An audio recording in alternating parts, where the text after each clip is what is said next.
faith's progress. To sum up, as soon as the smallest drop of faith imaginable lodges in our soul, at once we begin to behold God's face, kindly and well disposed toward us.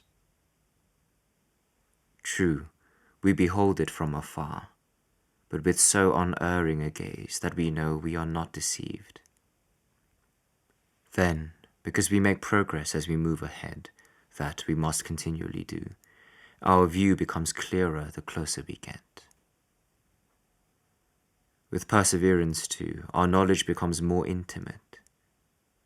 So we see that the mind, when enlightened by the knowledge of God, is first of all shrouded in great ignorance which is gradually removed. Even so, despite its ignorance and its inability to see more clearly what it does see, it is not prevented from enjoying an obvious knowledge of God's will. That is the first and principal point about faith. It is like someone who, confined in a deep prison, sees through a high and narrow window nothing of the sun save some slanting, fitful rays. A full and unobstructed view is denied him. Yet he enjoys the sun's sure light and benefits from it.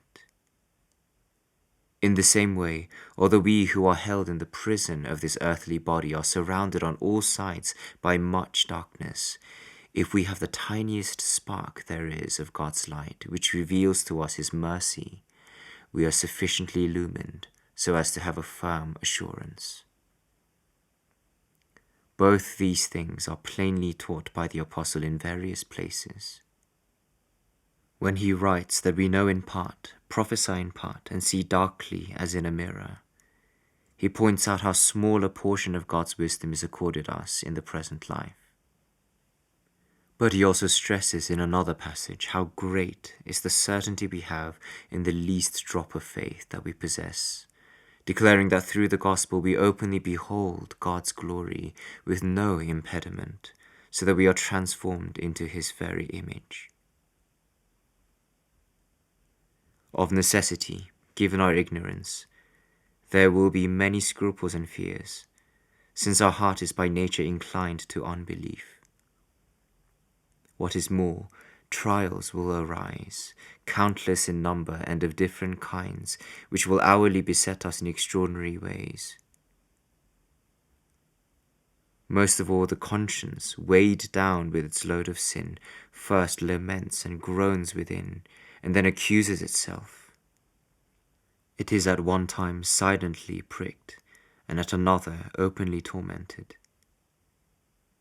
Thus, either because adverse events appear to point to God's wrath, or because conscience finds its own excuse, unbelief arms itself to do battle with faith, employing all its weapons to make us believe that God is hostile and angry with us, so that we should hope for nothing from Him and should fear Him as our mortal foe.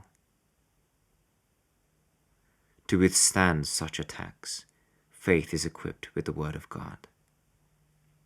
When it is assailed by the temptation to believe that because He afflicts us, He is our adversary, faith mounts this defense, that He is merciful even when He afflicts, in that His punishments arise from love rather than wrath.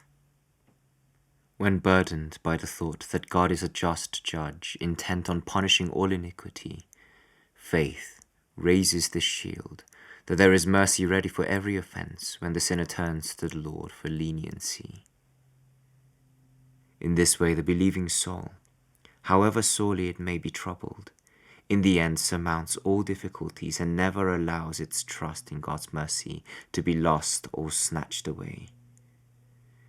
Instead, all the doubts which plague it lead to an even surer trust. Evidence of this is provided by the saints who, when hard-pressed by God's vengeance, never fail to lay their troubles before Him, and when it seems that they will never be heard, they call upon Him still. For what would be the point of complaining to someone from whom they expected no relief? And how could they be induced to call upon Him unless they hoped that He might help them in some way? Thus the disciples, whose weakness of faith was rebuked by Jesus Christ, cried out that they were perishing. Nevertheless, they implored his aid. We therefore reaffirm what was said above.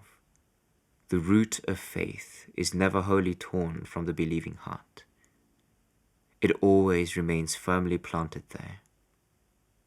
When shaken, faith seems to lean this way or that, but its light is never so extinguished that not a spark of it at least survives. Job shows that this is so when he swears that he will continually hope in God, even though he kill him.